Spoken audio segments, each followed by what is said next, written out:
নির্লজ্জতাকে আল্লাহ পাক নিষেধ করেছেন। আজকে আমাদের দেশের টেলিভিশনে যে সমস্ত নির্লজ্জ বিজ্ঞাপন দেওয়া হয়, নারী দেহের যে সৌন্দর্য প্রদর্শনী করা হয়, এ কি কোনো মুসলমান দেশের করা উচিত? কোন মুসলমানদের জন্য এটা কি বৈধ? আজ নির্লজ্জতা বেহায়ামি ছড়িয়ে পড়ছে চতুর্দিকে। আল্লাহ পাক নিষেধ করছেন, হারাম করে দিয়েছেন। প্রকাশ্য অপ্রকাশ্য সব রকমের নির্লজ্জতা আল্লাহ পাক হারাম করেছেন। সুতরাং আল্লাহ পাক বলছেন, আমি সুদকে হারাম করেছি, ব্যবসাকে করেছি হালাল। এই সুদ থেকে যদি না ফেরো, ফাইন লাম তাফআলু ফাযানু বিহারবিন মিনাল্লাহি ওয়া রাসূলি। আল্লাহ রাব্বুল আলামিন বলেন, যদি এই সুদ থেকে না ফেরো, যদি এই সুদ থেকে বিরত না থাকো, তাহলে আমি আল্লাহ এবং আমার রাসূলের পক্ষ থেকে যুদ্ধের ঘোষণা রইল। পারবেন? আল্লাহ রাসূলের সাথে যুদ্ধ করতে পারবেন? নাউযুবিল্লাহি মিন যালিকা। কি মানুষের পক্ষে সম্ভব? সুদ সম্পর্কে আল্লাহ ঘোষণা করলেন কোরআনে কারীমের মধ্যে। এবার ধনী এবং গরীব সম্পর্কে, ধনী আর গরীবের ভিতরে সম্পর্কটা কেমন হবে আল্লাহ পাক কোরআনে কারীমের মধ্যে বলে দিলেন, ওয়া ফি আমওয়ালিহিম হাক্কুল লিসাইলি ওয়াল মাহরুম। আল্লাহ রাব্বুল আলামিন বলছেন, ও ধনীরা, তোমাদের সম্পদের ভিতরে গরীবদের অধিকার আছে, সে অধিকার আদায় করে দাও। একথা বলা হলো না, গরীবরা তোমাদের করুণার পাত্র, দয়া করে তাদের কিছু দাও, একথা আল্লাহ বলেন নাই। বললেন, ধনীরা শুনে রাখো, তোমাদের সম্পদে গরীবদের অধিকার আছে।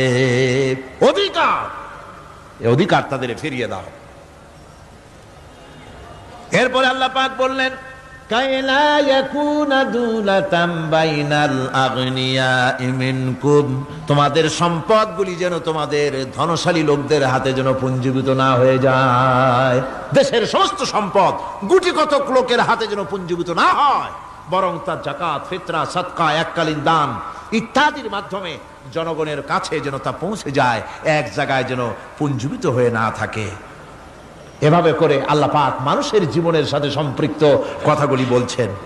রাষ্ট্র ব্যবস্থা সম্পর্কে বলছেন, ওয়া আমরুহুম শুরা বাইনাহুম।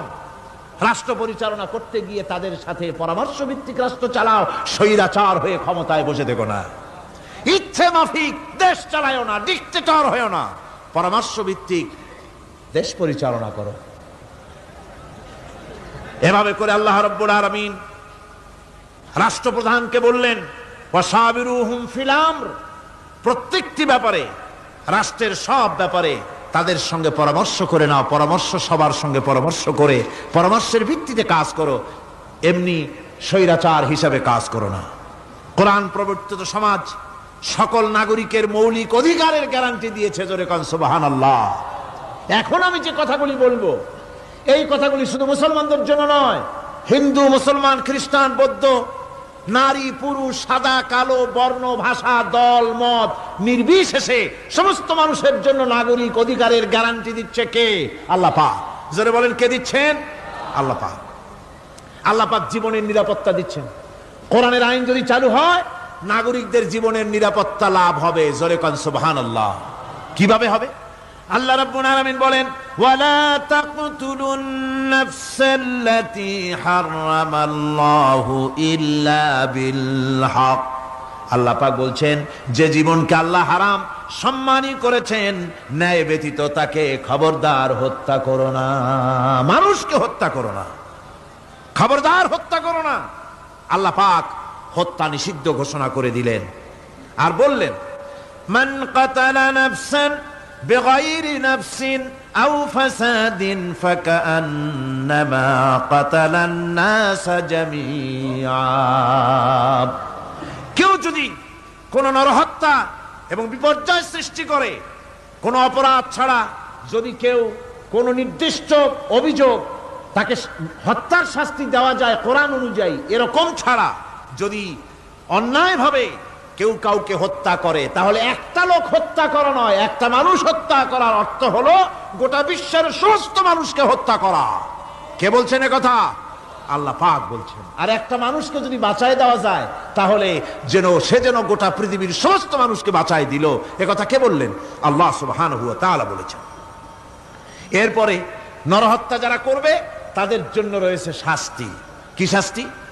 আল্লাহ পাক বলছেন ওমান ইয়াকতুল মুমিনান মুতাআম্মিদান ফাজাযাউহু জাহান্নাম খালিদান ফিহা ওয়া গাদিবাল্লাহু ওয়া লা'নাহু ওয়া আ'আদ্দা লাহু আযাবান আযীমা।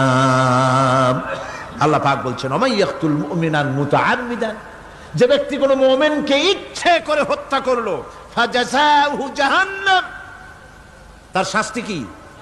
যারা বলেন শাস্তি কি? খালিদ, সেই জাহান্নামে চিরকাল তাকে থাকতে হবে। ওয়া গাদিবাল্লাহ ওয়া লা'নাহু, আর তার উপরে আল্লাহর গজব, আল্লাহর লানত, চিরকাল এই শাস্তি তাকে জাহান্নামে ভোগ করতে হবে। এই কথাগুলি না জানার কারণেই আজকে কলেজ বিশ্ববিদ্যালয়গুলিতে মানুষ হত্যা চলছে পাখি হত্যার মতোই। সুতরাং আল্লাহর এই বিচারের কথা কোরআন থেকে যারা জানে,